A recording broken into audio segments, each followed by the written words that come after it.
Ameen rounds உங்களை அன்போடு வரவேற்கிறது. Doctor MS. உதயமூர்த்தி அவர்கள் எழுதிய எண்ணங்கள் என்ற புத்தகத்தின் வாசிப்பு. லட்சிய தீபம்.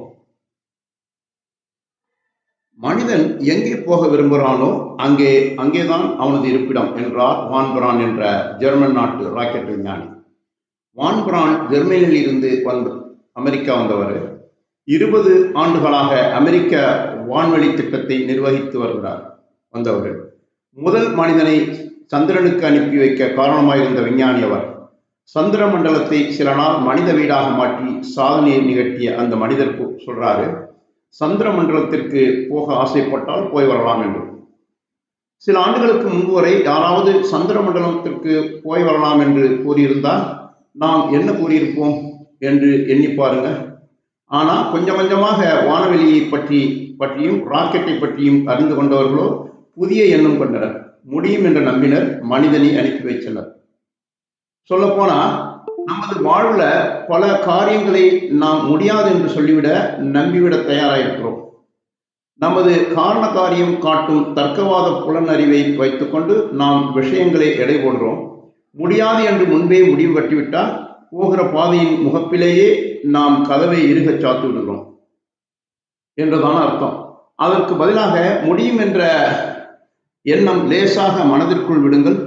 பார்க்கலாம் என்று ஒரு மனநிலையை ஏற்படுத்துங்கள். தொடர்ந்து முடியும் என்று சில நாள் எண்ணும் போது தானே வழிபிறக்கும். நமது முடியாது என்ற எண்ணங்களாலேயே நம் வளர்ச்சியை நாம் தடைப்படுத்திக் கொள்கிறோம். சந்திர மண்டலத்திற்கு போவது கூட சாதனையாய் மாறியிருக்கும் போது ஏன் நமது லட்சியங்கள் சாதனைகளாக சிறக்க முடியாது? குறிக்கோள் அல்லது லட்சியம் என்பது நம் மனசுல ஒரு சங்கிலி தொடரான எண்ணங்களை ஏற்படுத்துது. மனதின் ஆக்க சக்திகளை வெளியே வரச் செய்து அவற்றுக்கு வேலை கொடுக்குது. லட்சியம் மனதிலே வலுப்பெற மனதின் ஆக்க சக்தி செயலாக மாறுது. செய்ய விரும்புவதை வாழ்க்கையில நாம் சாதிக்க முயல வேண்டும். ஆனா நம்மில் எல்லோரும் ஆசைப்படுறோம், அவ்வளவுதான். ஆசை என்பது பாறை மீது ஓடும் தண்ணீர் போல. தண்ணீர் உள்ளே இறங்குவதில்லை. ஆசை என்பது மேலெழுந்த வாரியாக நினைப்பு. அதற்கு வலுவில்லை. காரணம், ஆசைப்படுபவனுக்கே அது நடக்காது என்று தெரியும். அடி மனசுல அது நடக்காது என்று எண்ணம் ஓடும்போது எப்படி ஆசை பலன் தரும்? நமது ஊர்ல சினிமா உலகின் மீதும் சினிமா நடிகைகள் மீதும் ஆசைகள் கொண்டிருக்கும் இளைஞர் கூட்டம்தான் என் கண்முன் வருது. ஓர் உருது பழமொழி இப்படி சொல்லுது பாருங்க, ஆசைகள் குதிரைகளானால் பிச்சைக்காரர்கள் கூட சவாரி செய்வாங்க என்று. வெறும் ஆசையினால் காரியம் நிறைவேறும். அற்புதம் நிகழ துவங்கினால் சோம்பேறி பிச்சைக்காரர்கள் கூட ஆனந்தமாக குதிரையில போவார்கள் என்கிறது பழமொழி. ஆசைகள் எண்ணி சப்பு கொட்டும் ஆத்மாக்கள் இதை பற்றி ஆழ்ந்து சிந்திக்கணும். ஆசைகள்ல நியாயம் இருக்கும் போது, நமது ஆசைகள் பிறர் உரிமைகளை பாதிக்காத போது, ஆசைகளில் நமக்கு உண்மையான ஈடுபாடு நிரந்தரமாக துவங்கும் போது, ஆசைகள் நமது மனசுல திடமாக வெளிப்பெறும் போது அவை லட்சியமாகின்றன. இதுவரை நாம் எங்கிருந்தோம், எப்படி இருந்தோம் என்பதை பொறுத்ததல்ல லட்சியம்.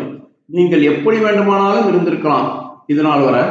நாளை எதிர்காலம் எங்கே போக விரும்புகிறோம் என்பதை பொறுத்தே லட்சியம். லட்சியம் தீர்மானிக்கப்பட்டு விட்டால் நாளடைவில் பாதை அமையும்.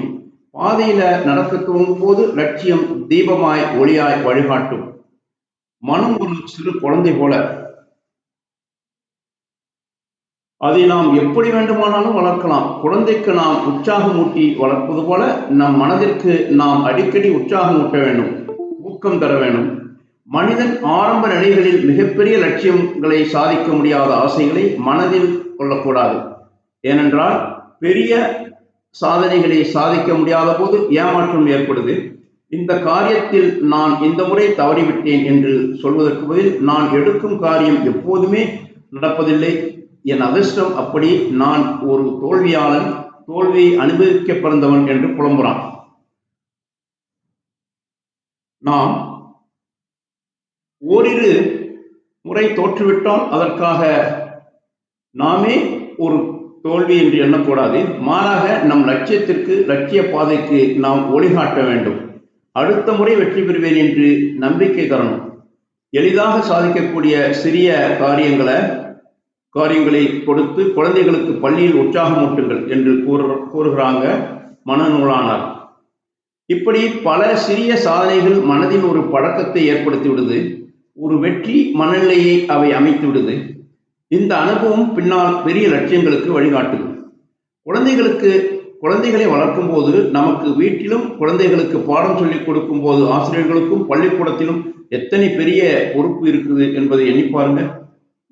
மக்கு நீ உருப்பட மாட்டா என்று கோபப்படும் ஆசிரியர் மாணவரின் எதிர்காலத்திற்கு எத்தனை கேடு புரிகிறார் என்பதை சற்று கவனமாக சிந்தித்து பாருங்க. என் மகளுக்கு ஒரு காரியம் உருப்படியாக செய்ய தெரியாதுங்க என்று திட்டும் தாய் அல்லது பெருமைப்படும் தாய் குழந்தையின் மனத்தில் எத்தகையதோர் எண்ண அமைப்பை உருவாக்குகிறார் என்பதை யோசித்து பாருங்க. குழந்தை விழுந்துதான் நடக்க கற்றுக்கொள்ளுது. குழந்தை விழும்போது நாம் தூக்கி விடுறோம் அல்லது நடவண்டியை உதவிக்கு கொடுக்கிறோம்.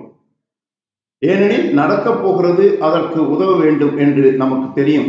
மாறாக குழந்தை தனது தீர்மானங்களில் தவறு செய்யும் போது ஏன் பலர் கரித்து கொட்டுகிறோம்? போனால் போகிறது, அடுத்த முறை இப்படி சொல் என்று நாம் அல்லவா ஊக்கமூட்ட வேண்டும். உடல் அளவில் அது வளர உதவும். நாம் நம் மன அளவில் அது வளர உதவுவதில்லை.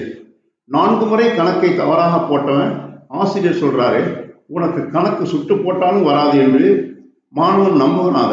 கிராமத்திலிருந்து நாட்டியம் கற்றுக்கொள்ள வந்த சிறுமியை பார்த்து, ஏன் உனக்கு எதுக்கு நாட்டியம்? சாணியை மிதித்துக் கொண்டிருக்க வேண்டிய கால்கள் உன் கால்கள் என்று புத்திமதி கூறிய நாட்டியாளர் தலைவியை பற்றி நீங்கள் என்ன நினைக்கிறீங்க?